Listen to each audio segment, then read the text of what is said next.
Would you still love me if I were a worm? It's episode 656 of Good Luck High Five. You're listening to a podcast that's for you if you play Magic the Gathering. Whether you love Worm or you don't love Worm, we're here for you.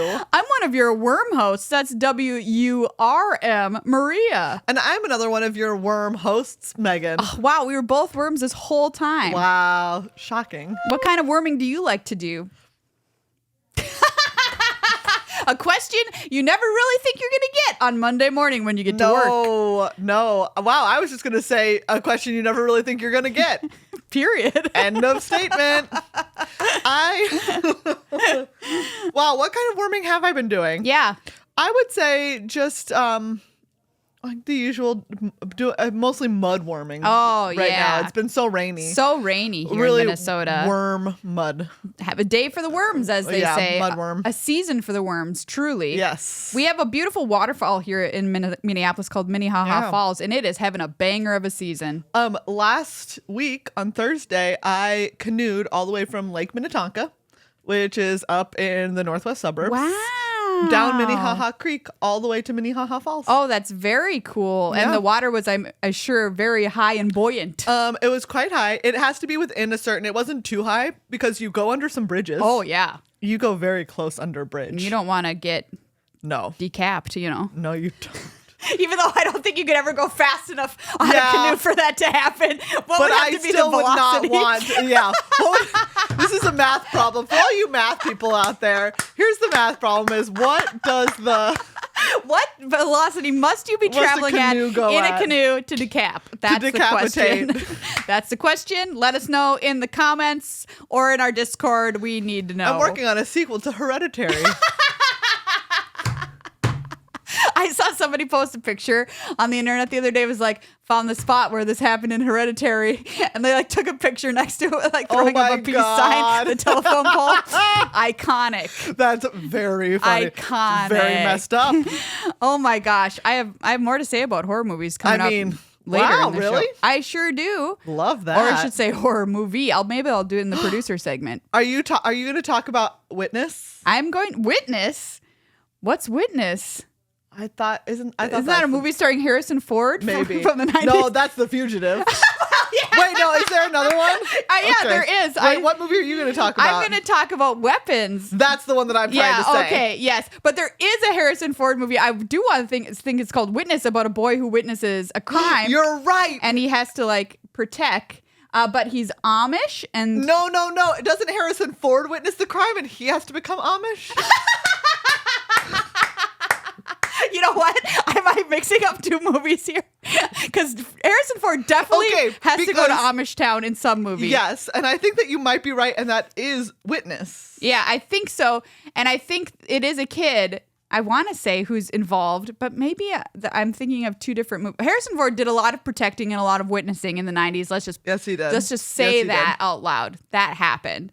The Fugitive, great flick. I mean, I love The Fugitive. It's great. Great movie. Great. He's just competent the entire time. He's just competenting around. Yes. And it's evading, fun, capture. It's very fun. And it's interesting. Wow. And I also really liked Witness, quite honestly, if it's the movie that I'm thinking of. If it's the movie that you're thinking of. Okay. We're looking into it. We're like, while you look into it, I'm going to tell people what this episode is really about. He is in a movie called Witness. Okay, yeah. This one is... Yes, this one is about Amish. Okay, but is it also about little Amish boy? Yes. Okay. We're good. You're right. Okay, so it is, in this case, I thought that Harrison Ford had to maybe go into witness protection as Amish, but that is not what happens. No. Obviously. The little boy and his mom witness a murder. Yes. And so he has to go protect them. Yeah. And so he's living with them country. and he, learning all about love in Amish country. Yeah. Harrison Ford in Witness. Do recommend. Oh, man. I'm trying to remember who the bad guy is in the movie. It's also very good. We could just go on a Harrison Ford bender, quite honestly, because... I mean, his filmography is incredible. Do you ever just feel like having a dad weekend? Watch every Harrison Ford movie from the 90s. Yeah. And you'll just feel like the best dad. You'll feel like a dad. Your best dad self will come out. Besides Harrison Ford, this episode is about Avatar: The Last Airbender. Yes. First is about Harrison Ford, but then... I mean, if Harrison Ford, what is he if not an airbender in some of these movies? you might say that he bends several things, including the law, amongst his filmography. But we're going to talk about Avatar because we got a first look at Avatar. Magic put that out a couple of days ago, and we want to go through all they talk about the airbending mechanics, firebending, waterbending. Yes. All the other things we that are get to see bent. how close my guesses were. Yes, because you had to guess what all those mechanics meant. So Yeah, we'll I see did. how right you were. Get a look at some of the characters and the cards from that set. I know you're a big Avatar fan, so you can kind of give us a little bit of context for really what we're am. seeing. I have seen the first 10 minutes of Avatar. That's okay. Don't have a huge knowledge Yeah. base to pull from currently, but I am working on changing that for when the set comes out because I do want to know, A, what I'm talking about, and B, what I'm playing about when I play these cards. Yeah, you do. You've famously played Final Fantasy VI. I did, and it was great, and it gave me a better appreciation for the set. So maybe this will give me a greater appreciation for Avatar when it comes out this November. But before we get into all of that, we've got to say thanks to our number one fans, our patrons over on patreon.com/GLHF Magic. Yes, thank you so much to everyone who makes this show and our Harrison Ford tangents possible by being a patron. Truly, it means so much to us. You keep this show going. Thank you so much to all of the new patrons we've had in the last few weeks. Especially, yes, absolutely. Summer can be like just a real bummer of a time.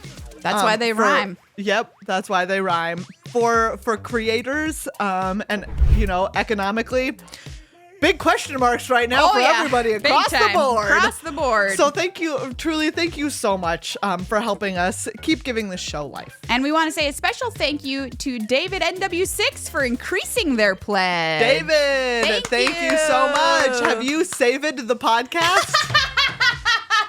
You just might have, David. You just might have, David. Hey, David NW6, are you really NWD40? Because you made this transition to your pun so smooth. Wow. Yeah, that was a real smooth transition, if ever I heard one. We also have a special announcement on the show today. It's Megan's birthday. Oh my God, it is. Happy birthday. Happy birthday, me. Put a happy birthday in the chat for Megan, everybody. And an emoji of your choosing that you think Megan would most want for her birthday there's present. a lot of good emojis that I love. There's a lot you could choose from. So if you're a patron, please go drop an emoji somewhere. Yeah, in our Discord. In our Discord. Because that is the number one thing that you should become a patron for, honestly. Oh yeah, it's you so keep fun the show over alive, there. but also you get into our Discord, which is a great place. And everybody in there is great, and they have great jokes, great convos, great gifts, just memes, great vibes. Great vibes. Everyone's great. It's true. Patreon.com/GLHF/Megan birthday. That's not a. Don't type that in. That's not going to get you anywhere. Oh my God. Okay, I have to tell you something, Maria, right now. What? Everyone has to know this. You don't know how old you are? Is that what you're going to say? I wish. Because sometimes I have to really think about it. I mean, same. Yeah. Sometimes I often have to do the math, but it being my birthday, I do know right now. Okay, great. Harrison Ford has, of course, done some documentary work, including in a 1996 documentary called The Immortal Beaver. What? Is this just a movie about everything you want to know about beavers? I don't know. Why are they immortal? The immortal beaver? They're not a lobster. They don't have negligible senescence like a lobster does. They have a lifespan, I assume. The immortal beaver. Well, this is a movie I'm going to have to look up and watch. I mean, he has a great voice for documentary voiceover. It's true. So I see why he does it. Let's see. I'm trying to find out more. Okay, you're investigating. Every time I see Harrison Ford do something that's not a movie, like a commercial, like he was in some kind of commercial for, like, I want to say Scottish, like, whiskey or something. Maybe it was a truck. But anyway, the point is he always does look so It's grumpy. about a plane. Oh. Calm down. Dang it. Well, we were excited for a minute there. I thought I was going to learn everything about beavers. I know. I was also really excited. Oh, darn it. But my point is he's just so grumpy all the time. He just looks like he does not want to be doing what he's doing. He has a good grumpy face. But it's very funny because he's like, well, I guess I'm going to do it anyway, cash that check. It's a great little dichotomy of him being like, just the vibes of not want to be doing this stupid commercial are just radiating off of him. But also he's like, got to go to the bank. And I think the Immortal Beaver might be a case of this. Wow. But who can say? Although I don't know. He is a pilot. He do like plane. He do like plane. So I used to work in television news, everybody. And I worked at a station where there's a huge air event every year, EAA, over in near Green Bay, Wisconsin. And Harrison Ford would fly in every year. Whoa. In his plane. That's fun. That he was flying himself. And every year I'd get scared. And I'm like, Harrison, don't crash on us. Because there's always crashes at EA.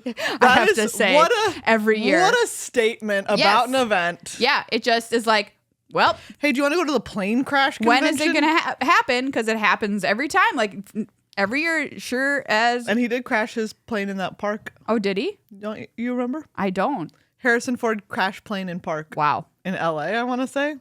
Okay. Gosh, Harrison Ford crash plane in park. Crash landing. Oh my gosh. Let's see. 2015. Crash landed a vintage plane on a golf course due to engine failure. Well, at least he managed to get out of it. Yeah. Okay. Yeah, he was fine. But I get scared of those tiny little planes, and I'm. Oh, I mean, don't get in a tiny plane. I'm scared of them because I always covered every year. There would be a landing that had to happen like on the highway, and we had traffic cams, so we would see the little plane come in and have to take a landing, and the cars are like, "Oh my god!" Yeah, driving off the road as they see this giant. What plane caused the music to die? But a small plane. Yeah, that's true. I guess so. Yeah, that is kind of Paul Wellstone phobia of mine. Yes, I'm absolutely. just saying, like I legitimately mean, don't get in a small plane. That is the good luck high five piece of advice for today. Oh, it's a great piece of advice. We should have one every episode. Don't get in small plane. Welcome to the randomizer, where we head to scryfall.com, hit the random card button, and try and guess what the card does based on the art alone. I found a very strange piece of art. We're going to have two strange ones then, okay, because this one's weird too. All right, here you go. What do you make of that? No. Wait, I know what this is. You do? This is some kinds of mushrooms. It's a black card. Oh, okay. I would not have remembered what I am this looking card. at is a swampland. Yeah. And there are two terrifying mushroom people. I hate them. Yeah. Their body made of gross. mushroom, their face, they're in the mushroom, their head and hair also mushroom. I don't like them. Yeah, they're colorful. One has like they look like they're wearing little outfits, but also their outfits are creepy and they're creepy. Yeah, this smile on this main person is not a smile I'm interested in seeing in real life. Yeah, no, absolutely not. I'm trying to remember exactly what this one is. It's something like a 2 and a black, 3/2, and when it dies, you get a 1/1. You get a little fungus friend. Yeah, a fungus. It's either that or it's something that's a sack outlet, but I don't remember. Do you want to name this card? You don't have to try and remember it, but what would you name it? Oh man, spooky dancing mushrooms. Very literal. Just excellent. Call it what it is, baby. Spooky dancing mushrooms. The name of this card is Synapse Necromage. Oh. 2 and a black for a 3/1 fungus wizard. When this creature dies, create 2 1/1 black fungus creature tokens with this token can't block. Wow, I was not far off. Pretty close. Lost Caverns of Ixalan. Wow, yeah. I remember just being like, don't like these guys. Yeah, I do not remember this card. Seems totally fine though, quite honestly. I do, because no thank you. Yeah, no thank you to those mushroom folk. All right, Maria, you ready for yours? I am. Show me something weirder. Survey says, what is this? Survey says, what is this? Show me what is this? There is, okay, or first off, the background is pink. Thumbs up. The foreground, something decidedly unpink is happening, which is there's a bunch of tentacles coming from the ceiling that seem to be from a mass, some kind of writhing mass of weird dead people, zombies, but with tentacles. We can't forget the zombies with tentacles. They're green. And those green tenties are reaching down to strangle some goblins who are just like hanging out. Looks like battle was ensuing of some sort. They've got their weapons out. 1, 2, 3, 4, 5. There's 5 little gobbos here who are fighting these tentacle demons. They look like they're losing, I must say. They do look like they're losing. What on earth is this card, and what is the color of it?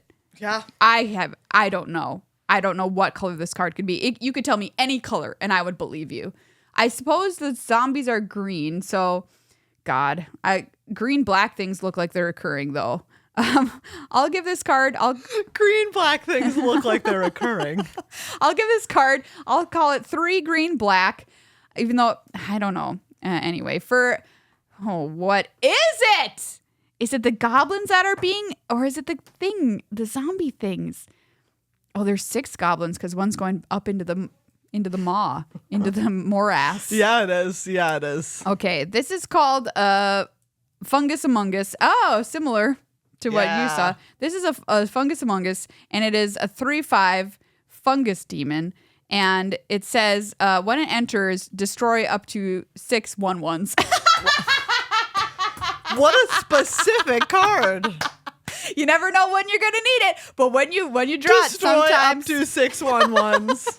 sometimes it's gonna be your best card you draw. Also, I'm just gonna say that it is honestly a crime that there is no giant 7/7 fungus creature that's not called Fungus Humongous. In Magic. Oh my god. Right? Wizards, that's a free one. That's a free one. And also, that would be such a good name. It would be. That's a great name. It's a great name.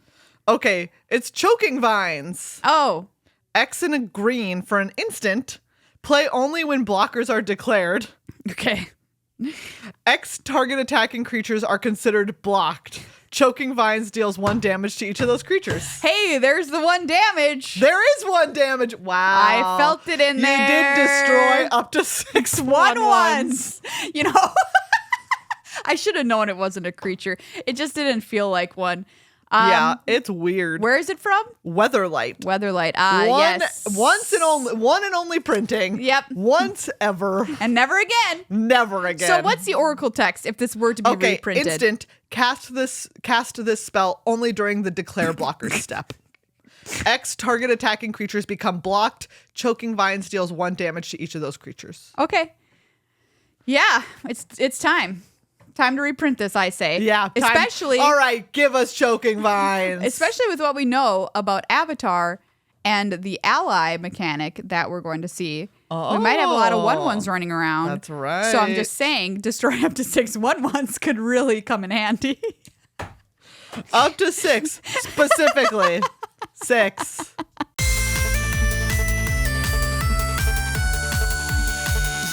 Well, my fellow worms, let's talk about Avatar, The Last Airbender. Wow. I'm so excited. Maria, this means nothing to you. Well, pretty much. Close next to nothing, almost. Yet. I want to say that this is going to drop, everybody, on November 21st. That's the tabletop release date. So this is a first look, truly, with pre-releases being the weekend of November 14th through the 20th. And we're going to get an extended look, or the debut stream of this is going to be October 28th, so near the end of October. So yeah, we're getting truly the firstest of looks here at the new set. There's been a lot of talk about what the airbending mechanics are actually going to do. Megan made some bold predicts. Do you remember what you said? Not at all. I feel like they all had something to do with... Okay, firebending was dealing damage. Yes. Waterbending was drawing cards, I want to say. Wait, or waterbending might have been... Oh, this was hard because waterbending is should have been life gain. Yes. Right? Yes, because waterbending is healing. But waterbending is drawing cards. Airbending is life gain. Firebending, direct damage. Green earthbending was playing something with lands, I would imagine. Yeah, probably. Land drops. I don't remember. But basically what you said is if you do these things, which are things that these colors do in your turn, you're going to satisfy the you have bent condition. You've bent. You've bent. Speaking of, if you could bend something, what would you bend? Ooh, okay. A classic question. Oh, yeah. Among Avatar: The Last Airbender fans. So tough to say. You can pick anything. It doesn't have to be something in canon that's already bent. Oh, I don't have to be one of the 4 types of bending. You can bend something else. Yeah. Whatever, your heart says you want to bend, you can bend. Personally, I would bend it like Beckham, but that's just me. I just watched that movie again last week. Yes, absolutely. Great lesbian film. Yes, it is. When you watch it now, you're like, this was obviously a gay movie that they were like, make it straight. Yep. And they try. But, it's not. Life finds a way. It's gay. I'll just say it's gay finds a way. Gay finds a way. Okay, what would I bend? You could bend time. That'd be pretty I'd sweet. probably bend time. Yeah. That sounds sick. Money bending, not sure what that means. I would space bend. Oh, space bend. So you could space bend. Do you mean like bend, essentially kind of like Wrinkle in Time. Yeah. Fold two things together, just step from one to the other. And there you go. Exactly. Ooh, that'd be a very cool one. Space bend. I feel like it's like teleporting. You travel anywhere. Yeah. Well, let's talk about what the mechanics actually are, starting with airbending. Yes. This card is so cute. I don't know who Appa is, Megan. Wow, Maria, become prepared to love Appa. Oh, I am Don't already. Worry. Appa is there for long. Appa is main character. Okay. Is a main character. Main character energy. Main character energy, absolutely. Appa, Steadfast Guardian. 2 white for a 3/4 Bison ally. Cute. Flash, flying. When Appa enters, airbend any number of other target non-land permanents you control. And here's a reminder text on airbend. Exile them. While each one is exiled, its owner may cast it for 2 rather than its mana cost. Whenever you cast a spell from exile, you make a 1/1 white ally creature token. So essentially, you're not airbending your opponent's stuff, at least not on this card. You're airbending your own stuff. So they go into exile, bye-bye, but then you can cast them for way cheaper. So that you get these little allies too when you recast. Nice. Imagine, it's not going to have to be in addition to their mana cost or whatever. You could have a 6-drop that you cast once again for 2. And if it has an ETB effect, enter the battlefield, well then, pretty honey, sick. You live in large. So that's airbending. And by the way, there are other cards they say that airbend your opponent's permanents as well in addition to yours. So it's not just going to be... It's not just going to be hiding away your own stuff, but also airbending, which I guess this feels kind of airbendy, like you're putting them into, you're pushing them away. You're like, they go away. They go away. And they come back. And then they come back. Yeah, and Appa, very, very cute. So, Maria, little friend. Get ready. I am ready. By the way, Appa is so cute. Appa appears on the lands in this set. On all of the basic lands, we see Appa flying around through the sky, and it's so cute looking. Yip, yip. Yip, yip. Is that what he say? No, that's what you say to get him to go. Oh, okay. Yip, yip. Yip, yip. Go, Appa, go. It's so cute. Maria. Maybe I should have asked you at the start of this. Is there a sentence you can say to me that will sum up what Avatar is all about? What?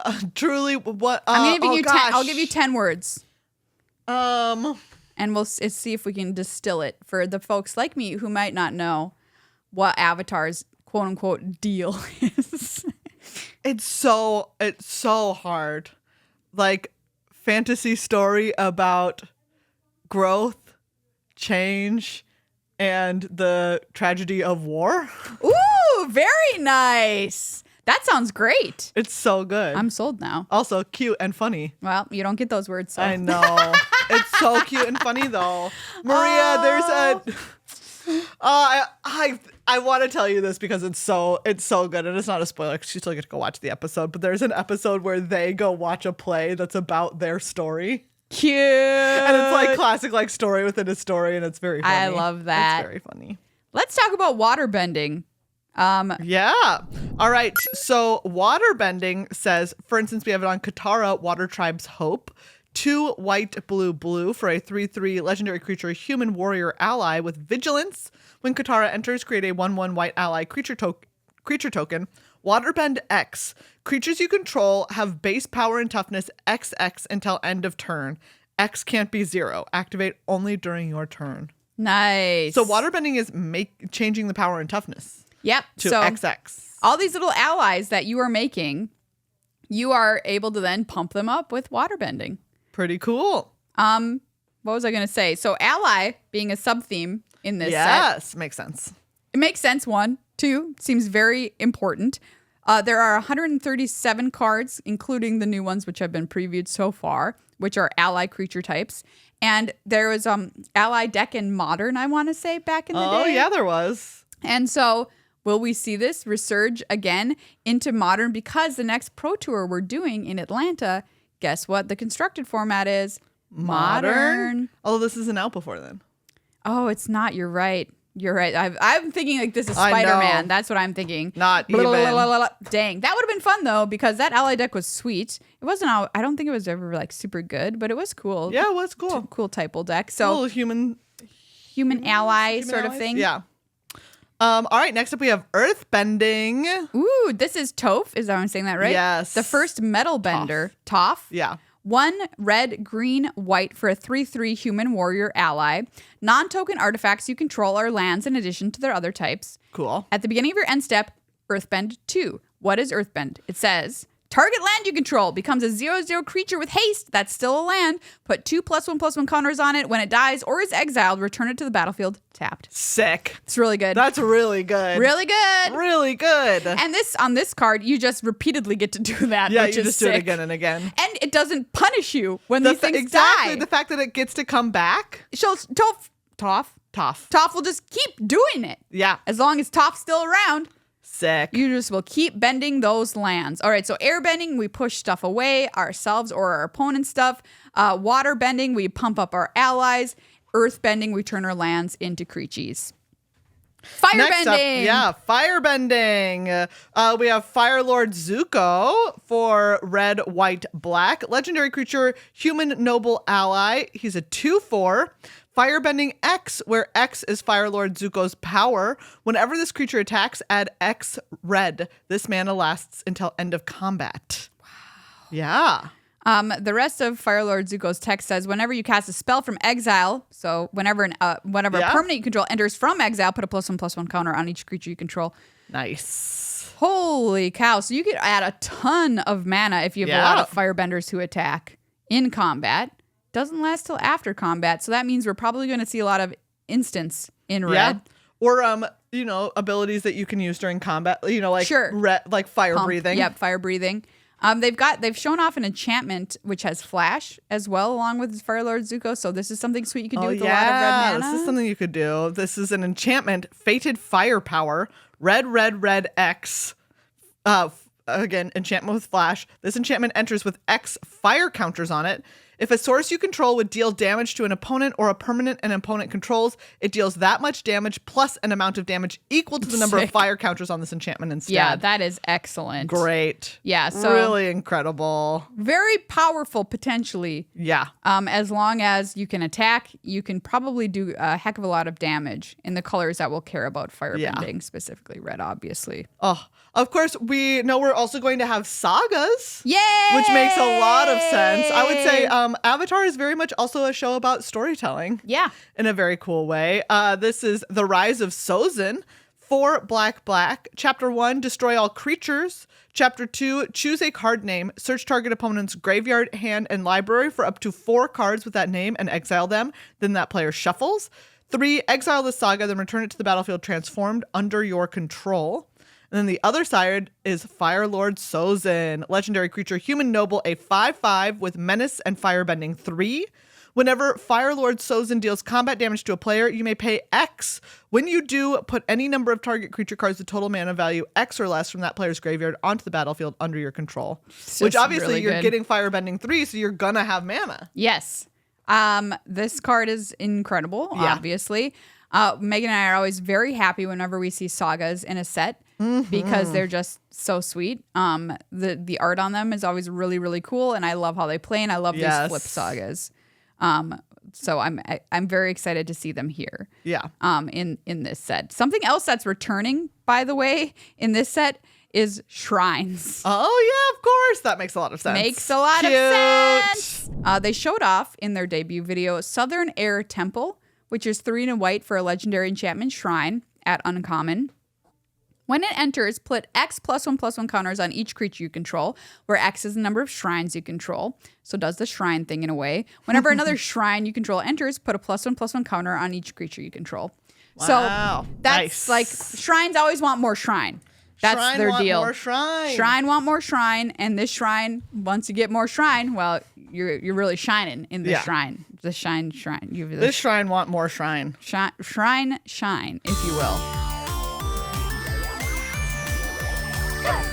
We want to say thank you to the sponsors of Good Luck High Five and everything we make here at Good Luck High Five Studios, including Card Kingdom. cardkingdom.com/GLHF, the place to go for all of your magic needs. Wow. Maria, great voice. Can I tell you something crazy? Yeah, yes, obviously. I'll never say no to that. There are a couple of new people that moved into my apartment building, and one of them got a package from Card Kingdom, and I was like, the next time I meet this neighbor, I'm gonna be like, hey, I saw you got a package from Card Kingdom. Card Kingdom, make friends with your neighbors by mildly stalking them. That's incredible. Right? I saw it and I was like, what? You'd be like, oh my gosh, do you use cardkingdom.com/GLHF? I am going to just be like, that's what I'm going to plug. I'm going to be like, hey, I saw you got an order from Card Kingdom. Use my code. Will you use our link, please? Use our code, but also I'm excited to find out if they play Magic. I know, they've got to play Magic. What if my neighbor plays Magic? That'd be so cool. New neighbor friend. So I'm very excited to find out. Card Kingdom, it'll make you friends in kind of a creepy way. New slogan. Get whatever you need from Card Kingdom. Edge of Eternities is available now. All the trending singles that you need for Commander are available right now. And it all ships to your house in one package, so you don't have to sit there and worry about what's getting lost in the mail and what's not. cardkingdom.com/GLHF/Megan's birthday. Don't use that second one. It won't go anywhere. Thank you as well to Dragon Shield. Dragon Shield makes the best sleeves, including their new non-glare sleeves. Oh, yeah. For all of you playing online with Spell Table or similar. Yes, you've got to check out these new sleeves. They've got them in 3 new colors: Forest Green, Just Blue, which is what I've named it. Yes, Just Blue and Blood Red. So they're fabulous for playing on camera, like Megan said. Lots of other great sleeves there. If you want to find our Good Luck High Five made sleeves, you just have to type GLHF in the search bar to find those. Pretty cool. We're big fans of Dragon Shield on this show. Really are. We wouldn't say it if we didn't mean it, and we truly do. I've loved those sleeves ever They're since so the first great. day I and ever they're so lovely played to Magic. work with you all. They are really great. They're a great company. They're going to be at MagicCon Atlanta next month, so if you want to stop by their booth to say hi to them and maybe do a meet and greet with some Good Luck High Oh, that could maybe you'll be able to say hi to some people. We'll let you know more about that coming up in the future. Until then, shop at Dragon Shield for all of your needs using the link below this video or in the show notes, and use code GLHF to get 5% off your order. I'm so excited. Maria, you don't know about Momo? I don't. Do you want to tell me about Momo? He cute, that's all. He cute. Is too. he a little? He's a little lemur. A lemur? Yeah. That's pretty cute. He fly. He fly? Yes. We know that we have 2 cards of him so far. Oh. Momo Friendly Flyer. This is single white for a 1/1 legendary creature lemur bat ally. Flying, the first non-lemur creature spell with flying you cast during each of your turns costs 1 less to cast. Whenever another creature you control with flying enters, Momo gets +1/+1 until end of turn. They did say that they are focusing on flying being a big theme in this set. Makes sense. Because is there a lot of flying in Avatar? People just flying around? It's how they get around. I suppose if they're on Appa, they're flying around. Speaking of a sky bison. Flying, this is another cute creature name. Flying Dolphinfish. Oh, yeah. Very cute. 1 and a blue for a 1/3 whalefish. Very cute looking. Flying. That's it. That's all she wrote. It's a 1/3 flyer. The end. Put it with your monkey friend Momo. Win. Oh, Maria, you must go watch shows so that you understand. Like Lightning Strike, sick. Great. Look at this creature. Hippo cows. 4 and a green for a 5/4 hippo ox with trample. That's it. So cute. Need they say more? It's a hippo cow. I mean, a hippo ox or whatever. Cow's not a creature type. But it's cute. It looks cute. Wow, cow's not a creature type. There's something called hog monkey, which I find uncomfortable, but that is the name of the card. What is this in the show, Megan? Hog monkey? Wow, I have to look at hog monkey. I'll read hog monkey. I don't remember hog monkey. 2 and a black for a 3/2 boar monkey. At the beginning of combat on your turn, target creature you control with a +1/+1 counter on it gains menace until end of turn. It has exhaust as well. 5, put 2 +1/+1 counters on this creature.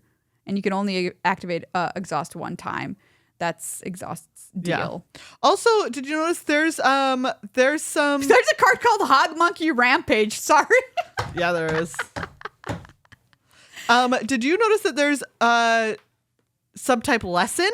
No, show me that. It'll quench you. Oh, yeah. The card Go down. My computer being slow. Yeah, me too. I found a green lesson. Oh yeah, see? Cool. So lessons came to us first in Strixhaven. Yes. The cool thing about lessons is they can be in your sideboard. In your sideboard, which means that learn will possibly be a mechanic. That makes sense. Because otherwise, why would you have these lessons? But exactly. Do these airbenders learn a lot of lessons in There's the show? a lot of lessons to be learned. Okay, great. There's a lot of learning. I found this green one, match the odds, 2 and a green, sorcery. Create a 1/1 white ally creature token. Put a +1/+1 counter on it for each creature your opponents control. So if they're doing a lot of ally shenanigans, your creature could be pretty big. I guess, Maria, we did talk. Okay, so I gave you my 10-word Avatar recap. But what do you know about, do you know anything about the story of Avatar? I know from what I saw in the first 10 minutes was this person, Aang, this child, gets trapped in an iceberg for 100 years. Yeah. And then come out and they're like, wow, you're a bender. That's what I know. Okay, so in the world of Avatar The Last Airbender, there's the 4 nations: fire, water, earth, and air. And fire's like, ooh, we're going to make a war. And so for a long time, they all lived in peace and equilibrium. Not everyone is a bender, but some people are benders. Are you just born a bender? Is it like the Force? Well, I can't even say that. We don't know anymore. We don't know. Conflicting visions. So some people in these tribes are benders and some are not. And the nations are benders and some are not. Got it. And whatever nation you're associated with, that's the type of bending that you would have. So if you're water tribe, you're a water bender. If you're fire nation, you're a fire bender. Has there ever been a water bender that's I would rather be a fire bender? It don't happen, except the Avatar who can learn to bend all 4. And there's one Avatar every generation, right? There's always one Avatar. I see. And so the Fire Nation starts a war, is we're going to conquer all the other nations. Yeah. We're going to start war. And so they start the war and everyone is it's okay. The Avatar is meant to help keep peace between all of our nations, but the Avatar disappears during this time. And this is 100 years and this is the 100 years before. He's in the iceberg. When the Fire Nation starts the war. I see. And okay. no one knows what happened to him. What happened is it was Aang, he get trapped. So no one can save because he's in trap. Exactly. So the story actually takes place 100 years later when the Fire Nation has conquered a lot of the world. I see. And it is oppressing a lot of people and is in some cases is also still waging war. Yeah. And Katara and her brother find Aang in Iceberg. Aang and Appa. And Aang is the Avatar. Wow. He's also the Fire Nation. So the way the Avatar works is that it always cycles through each of the 4 nations, right? So that's there fair. will be that's just exactly fair. There will be an Earthbender who's the Avatar, and then the next time it'll be a waterbender who's the Avatar. Sure. And so they knew that the next Avatar was supposed to be an airbender, so they wiped out the airbenders. Wow. Yeah. It's very dark. I love that. They wiped out the airbenders, and so Aang is also the last, one of the last remaining airbenders. So that's why he's the last airbender, but he's also all bender. Yeah, exactly.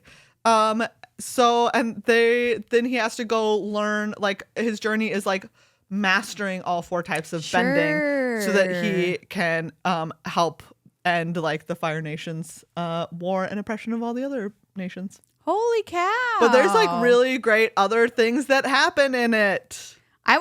Can we just read his card? Because I think we've read it on the show before, but I want to know, now that we know what these mechanics do, what you think of it. Great. Avatar Aang. Costs red, green, white, blue. No black, I'm going to say. Yeah. For a 4/4 human avatar ally mythic rare. Flying, firebending 2. Whenever you waterbend, earthbend, firebend, or airbend, draw a card. Nice. Then if you've done all 4 this turn, transform Avatar Aang into Aang Master of Elements, which is a 6/6 with flying. Spells you cast cost Wooburg less to cast. At the beginning of each upkeep, you may transform Aang Master of Elements. If you do, you gain 4 life, draw 4 cards, put 4 +1/+1 counters on him, and he deals 4 damage to each opponent. Yeah. Nasty. He must survive Avatar state, but then he real good. So... do you think it seems pretty hard to do all 4. It does seem difficult to do all 4 in a turn. But also the reward, the payoff for doing it is crazy. And also anytime you do any of them, you're just going to draw a card. Get to draw a card. So it's just good regardless. Which is pretty great. Yeah, I think this is going to be a very cool commander that people are going to build around. Yeah. I might need to just go rewatch Avatar right now anyways. Yeah. Because it's so good. There seems to be a theme of animal smash-ups. Yes. Right? Like, yeah, Momo is technically not just lemur. I forget what he is. Like I said, or like they're not quite just, they're not all our animals. Like Appa is actually a sky bison, which is why he fly. I see a cat gator here. Oh, yeah. 3/2 lifelinker. Cute. I see a cat owl. 3/3 flyer. Ooh, also great. So there's just a bunch of really cute little creature types that are little mashups of. Yes. There's some eel hounds here, which is a fish dog. 4/2 fish dog with trampoline. Fish dog. That's so cute. Is there anything from the series that you personally are like, I hope they hit this? I think that they're going to, right? Everyone's already talked about it. I don't know. I feel like people were saying that they already had like a cabbages card.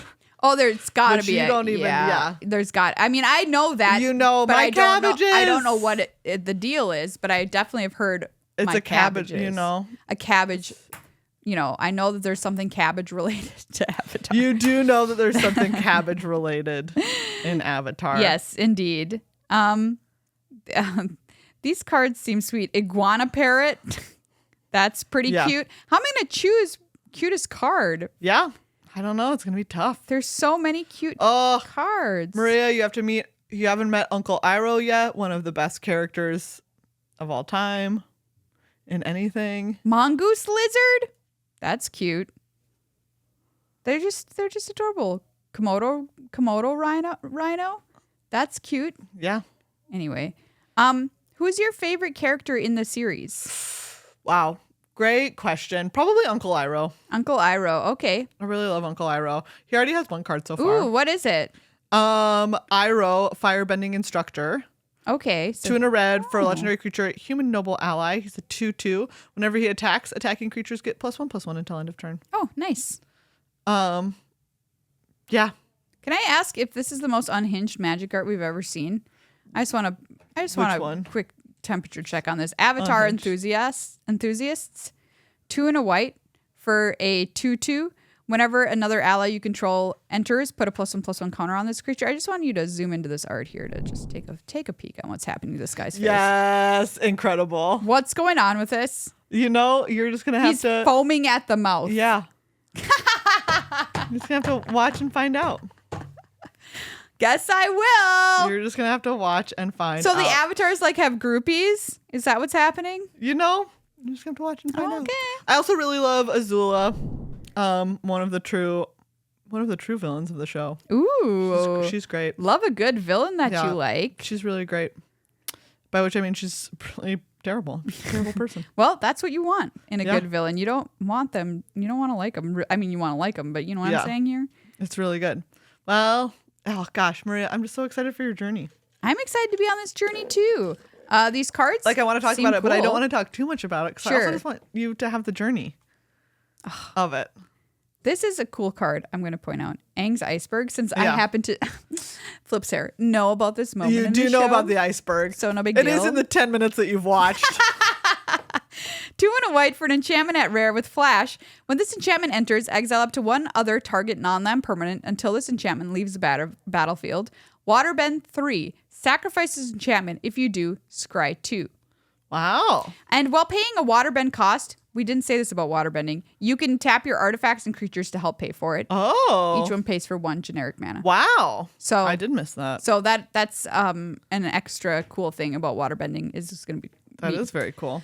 Cheapen from your other did you cards. talk about Aardvark Sloth already? That's cute. That's cute. Cute creature type. Cute creatures. So, like I said, everyone, Avatar is coming out in November. Put it on your calendars now. Pre-release events 14th through the 20th. Tabletop release date the 21st of November. But before then, of course, we need to swing on through the cityscapes with Spider-Man. Oh wow, there's Spider-Man between. I feel like. Do you know what? I feel like Spider-Man is just always getting between me and the things that I actually like.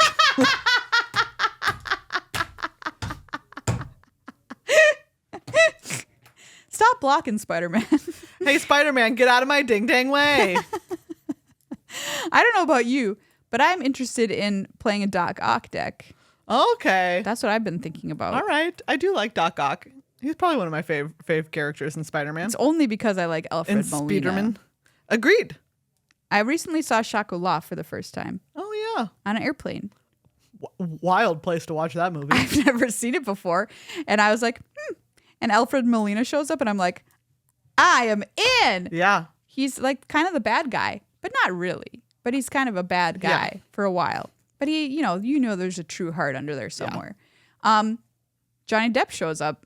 I would argue is the worst performance in that movie. Well, and he's not really necessary. He's a real bad guy. not actual bad guy. Not necessary for the plot in any way, shape, or form that I could suss out. But it did make me want to eat some chocolate. So I guess mission accomplished. Mission accomplished?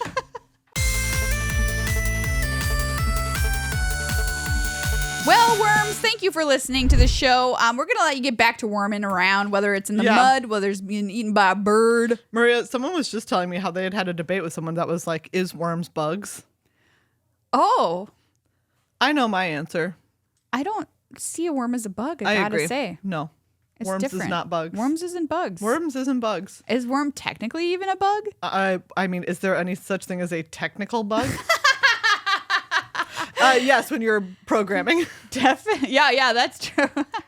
I just typed in to Google definition bug. Well, what does it say?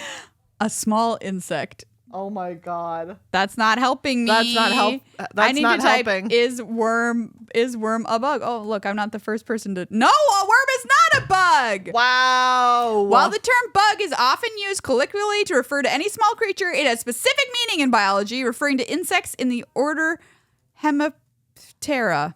Worms, on the other hand, are a diverse group of invertebrates, with some belonging to the phylum Annelida, like earthworms, and others belonging to different phyla altogether. Wow, you didn't think you would hear the word phyla on a podcast today? No, especially not one about magic, but guess what? You did. You just got learned. Actually, this is not the most surprising place that you could hear the word phyla. Yeah. What is? Quite honestly. Honestly, I actually could see people using it in a lot of places. We should be using it more. We should talk about, when we're talking about creature type, we should be like, the ally is in the phyla Allineus, which includes allies, humans, etc. We need to make a bigger grouping so we can have a whole structure of which to talk about creature types in Magic. Yeah. There's got to be a word for what I'm talking about. I'm sure there is, and I'm just not remembering it right now. Genus, species, etc. That whole thing. That's what we need. Family. Yep. Is that phyla? No, okay. Anyway, what worm's not a bug. That thing? Gotta say, where you classify taxonomy. Yeah, there you go. Another good word for you there. Taxonomy. Maybe that's just the word. Maybe we're looking. Taxonomy is the scientific study of naming, defining, and classifying groups of biological organisms. Yeah, there we go. We need a magic taxonomy. Oh yeah. But I'm talking like bigger groups for these. You know what I'm saying? That's what I want. That's what I want. Okay, it's wow. Kingdom, phylum, class, order, family, genus, species. Oh, okay. Apparently there's two higher ones, which are life and domain.